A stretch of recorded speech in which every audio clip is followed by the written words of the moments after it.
Bonjour. Aujourd'hui, le programme Select Histoire va parler de l'histoire de Saint-Étienne, qui est une belle ville du XIIIe siècle. Elle est située en Rhône-Alpes, à l'est de la France.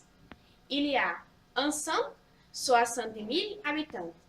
Au début, elle a été une ville minière, mais maintenant, elle est connue pour les tramways, les designs et le football. En ce moment, les journalistes sont dans la rue pour poser des questions aux passants. À vous, Guilherme, André et Ferrat. Bonjour Paula, bonjour à tous. Je suis direct de Saint-Étienne pour parler avec les personnes. Excuse-moi. Oui? Est-ce que tu connais la cité de design? Non, je pense que non. Tu connais pas là? Bien sûr, Daniela, nous sommes allés là avec Select. Oh, c'est vrai. J'ai oublié. C'est super. C'est magnifique. Oui, c'est très belle. Et est-ce que tu connais l'école de design? Non, je ne connais pas. Je connais, je suis allée là aussi.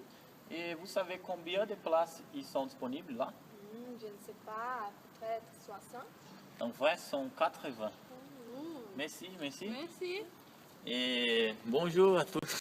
Avec une surface de 16 000 m², la cité du design est une grande partie de Saint-Étienne, littéralement et figurativement. La cité du design a été inaugurée en 2009 sur l'ancien site de la manufacture d'armes de Saint-Étienne. Elle se trouve au cœur du quartier créatif Manufacture Plein Hachis. La cité veut sensibiliser tout le public au design. Elle fait partie du projet de reconversion de la ville. Elle développe l'économie d'un territoire de tradition industrielle. Elle est aussi utilisée pour l'enseignement supérieur artistique grâce à un équipement consacré au design. Bonjour madame et monsieur, aujourd'hui nous sommes allons poser quelques questions dans la zone à la rue. Oh, excusez-moi monsieur, excusez-moi, s'il vous plaît. Est-ce que vous connaissez le prénom de l'équipe qui jouait ici? Oui, c'est le vert. vert? Attendez, j'aime le vert, j'aime beaucoup. Tu connaissais ça? Oh! Oui, c'est très bon. Vous êtes fanatique, hein? Oui, je vais Adore le football. aller pour regarder le match, mais il est pas. Vous ressemblez à un fan d'histoire. Est-ce que vous connaissez ce stade est construit? Non, je ne connais pas, mais j'aime regarder le match dans ce stade. Et je vais aller à ce stade après-midi. Oh, wow. Moi, je vais avec vous. Oh, c'est bien. Ce stade est un ancien bâtiment avec une riche histoire. Il a été construit à l'origine en 1930. L'association sportive stéphanoise a ramassé l'argent et les contrats d'une entreprise connue parisienne qui avait construit le stade olympique de Colombes en 1924. Le stade doit son nom au fondateur des magasins Casino et homme d'affaires Geoffroy Guichard. Pendant son existence, le stade a grandi constamment. On peut comparer la capacité d'origine en 1931 de 800 personnes à 35 000 aujourd'hui. En 1957, les gradins sont restructurés en position debout et Geoffroy Guichard commence à prendre un aspect rectangulaire.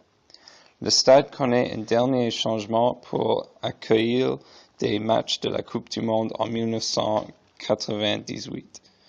Toujours le stade a conservé son architecture typiquement britannique avec une forme carrée et le toit ouvert.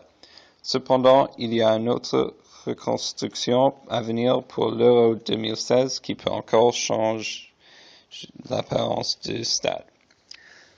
Les Verts est le surnom traditionnel pour l'équipe de Saint-Étienne.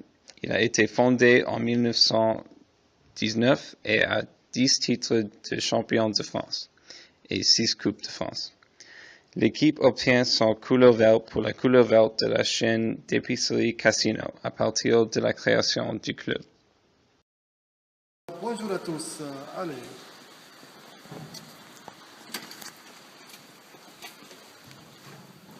Bonjour. Bonjour.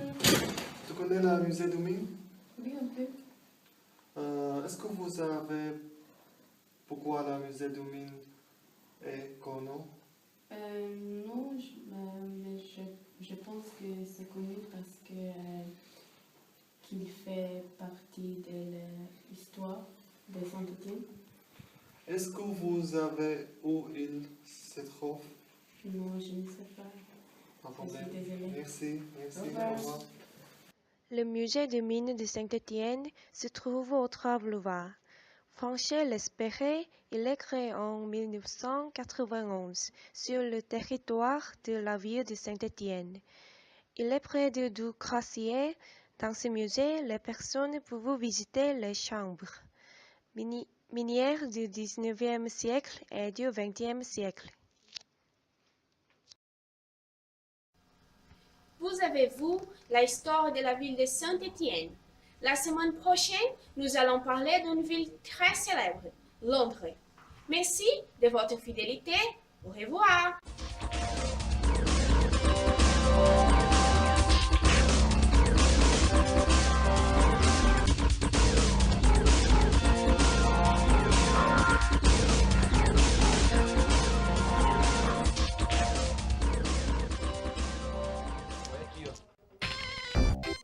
Oui, c'est le fait. Ouais, oui. Pardon.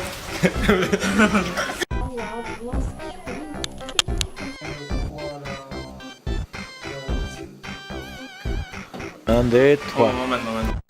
Bonjour Paula. Bonjour Paula, je suis ici.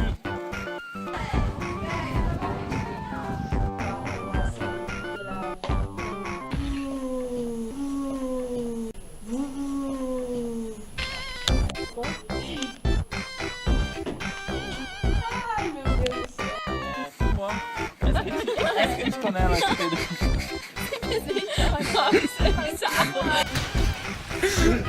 Je pense que